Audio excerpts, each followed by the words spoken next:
Hi friends, नमस्कार। कैसे हैं? उम्मीद है अच्छे होंगे। आज हम लॉकडाउन के द्वितीय चरण से थर्ड स्टेज में पहुंच रहे हैं। ऐसे में मेरी आपसे गुजारिश है कि आप सब सरकार द्वारा निर्धारित प्रतिबंधों का पालन करें एवं लॉकडाउन तृतीय को भी सफल बनाएं। आइए, इस लॉकडाउन और कोविड-19 के संक्रमण के दौर में सरकार की जो एक सबसे बड़ा अस्त्र बना वो प्रधानमंत्री गरीब कल्याण योजना थी, जिसके द्वारा जो आमजन गरीब हैं उनको सरकार फ़ायदा लाभ दे रही है। ऐसे में हमारा दायित्व बनता है कि हम आपको प्रधानमंत्री गरीब कल्याण योजना के बारे में डिटेल से बताएं। ठीक है, चलिए हम आपको बताते हैं। यह पहला पॉइंट है, भारत सरकार की एक महत्वाकांक्षी योजना है। इसके तहत भ्रष्ट लोगों के द्वारा इनकम डिक्लेरेशन स्कीम 2016 के तहत बैंकों में जमा कराए गए काले धन का प्रयोग गरीबों के विकास के लिए किया जा रहा है। क्या किया जा रहा है? आप इसको समझ लें कि इनकम डिक्लेरेशन स्कीम 2016 जो 16 दिसंबर 2016 से 31 मार्च 2017 तक चलाई गई, उसके द्वारा जो आम जनता जो भ्रष्ट लोग थे जो अपने इनकम डिक्लेयर किए, ठीक है, उसका प्रयोग किसके लिए किया जा रहा है? गरीबों के विकास के लिए। देखिए, ये सब लिखा गया है, कितने परसेंट, 50% लगेगा या 25% लगेगा या 77.5% लगेगा। ये सब इनकम डिक्लेरेशन स्कीम 2016 में प्रावधान थे। मैं उसमें आपको नहीं बता रहा हूँ, मैं तो आपको बता रहा हूँ प्रधानमंत्री गरीब कल्याण योजना क्या है। ठीक है, फिर से एक बार हम बता दें भाई, ये भारत सरकार की योजना है। इसके तहत भ्रष्ट लोगों के द्वारा इनकम डिक्लेरेशन स्कीम 2016 के तहत बैंकों में जो काला धन जमा कराया गया है उसका प्रयोग गरीबों के विकास के लिए किया जाएगा। ठीक है, इस योजना के तहत सिर्फ एक बार ही पैसा जमा किया जा सकता है। ठीक है, ये तो हुआ आपको स्कीम का एक थ्योरेटिकल पहलू। लेकिन ध्यान दीजिए कि 2020 में भी जो कोरोना वायरस पेंडेमिक डिजीज हुई है, उसमें सरकार ने कुछ राहत पैकेज की घोषणा की है।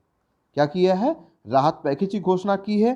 ठीक है, उस राहत पैकेज को जो घोषणा की गई है, उसमें कौन सा धन उपयोग हो रहा है? यही जो इनकम डिक्लेरेशन स्कीम 2016 के तहत काला धन सरकार के पास आया था, उसका और कुछ और पैसा मिला के एक प्रधानमंत्री गरीब कल्याण योजना के तहत गरीबों की मदद की जा रही है। ठीक है, इसके तहत देख लीजिए क्या क्या कोविड-19 में महामारी के दौरान क्या सरकार कर रही है। कोविड-19 से लड़ने वाले जो स्वास्थ्यकर्मी हैं उनके लिए 50 लाख रुपए का बीमा कवर दिया जा रहा है। देश के लगभग 80 करोड़ गरीबों को 3 महीने तक 5 किलो गेहूँ या चावल और 1 किलो दाल मुफ्त में दी जा रही है। ठीक है, 20 करोड़ महिलाओं के जनधन खाताओं में 500 रुपये प्रति माह 3 महीने तक डाला जाएगा। ठीक, मनरेगा की मजदूरी को बढ़ाकर 20 रुपये बढ़ाई गई है, 182 रुपये से 202 रुपये कर दिया गया है। ठीक है, फिर वरिष्ठ नागरिकों, गरीब विधवाओं एवं गरीब दिव्यांगजनों को 1000 रुपये की अनुग्रह राशि दी जाएगी 3 महीने तक। फिर वर्तमान जो पीएम किसान योजना है, उसके तहत किसानों के खातों में 2000 रुपये प्रति माह डाला जाएगा। ठीक है, फिर हम आपको बताते हैं कि आगे जो है मनरेगा के तहत कितना बढ़ाया गया है, 20 रुपये। इसके कितने लाभार्थी होंगे? 62 करोड़ परिवार इससे लाभान्वित होंगे। ठीक है, फिर स्वयं सहायता समूह के लिए क्या किया गया है? 63 लाख स्वयं सहायता समूहों के माध्यम से जो संगठित महिलाएं 85 करोड़ परिवारों को जो सहयोग देती हैं, उसमें से उनकी जो कोलेट्रल मुक्त ऋण देने की सीमा है वो 10 लाख रुपए से बढ़ाकर 20 लाख रुपए कर दी गई है। ठीक है, फिर इसी में 3 महीने तक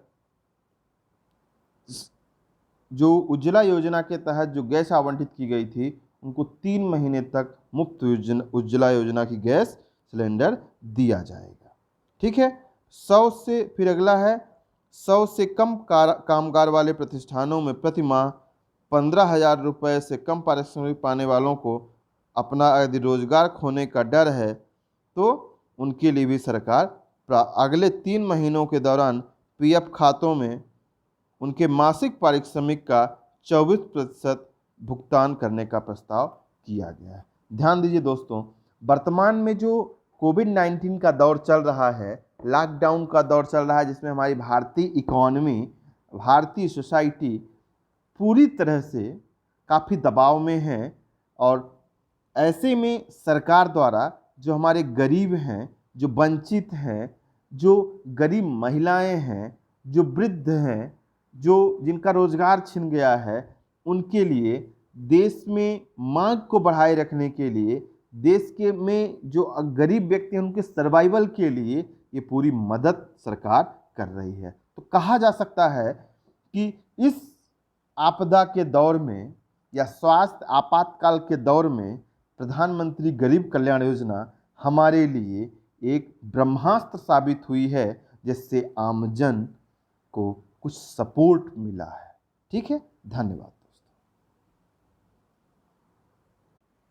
अंत में हम आपको ये बता दें कि प्रधानमंत्री गरीब कल्याण योजना से संबंधित आपके एग्जाम में जो MPPSC हो या UPSC हो या UP PCS हो या बिहार PCS हो, उसके मेंस में अब प्री में किस टाइप से क्वेश्चन पूछे जाते हैं। पहला क्वेश्चन ये पूछा जा सकता है कि इनकम डिक्लेरेशन स्कीम कब चलाई गई।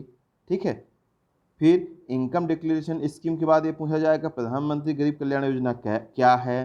ठीक है, फिर जो MPPSC या अदर्स एग्जाम में जो मेंस में जो पूछा जाता है 3 नंबर में क्वेश्चन पूछा जा सकता है प्रधानमंत्री गरीब कल्याण योजना क्या है, 6 मार्क्स में पूछा जा सकता है।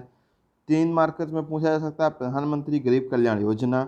और जो 15 नंबर जो दीर्घ उत्तरी प्रश्न है उसमें पूछा जा सकता है कि कोविड-19 महामारी के दौरान आम जन के हितार्थ प्रधानमंत्री गरीब कल्याण योजना कहाँ तक सार्थक सिद्ध हुई है।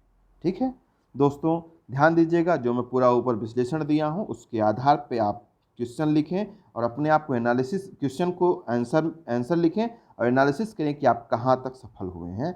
और प्लीज़ मेरे इस वीडियो के बारे में कमेंट्स करें, इसको लाइक करें, शेयर करें और यदि अभी तक आप हमारे चैनल को सब्सक्राइब नहीं किए हैं तो सब्सक्राइब करें। धन्यवाद।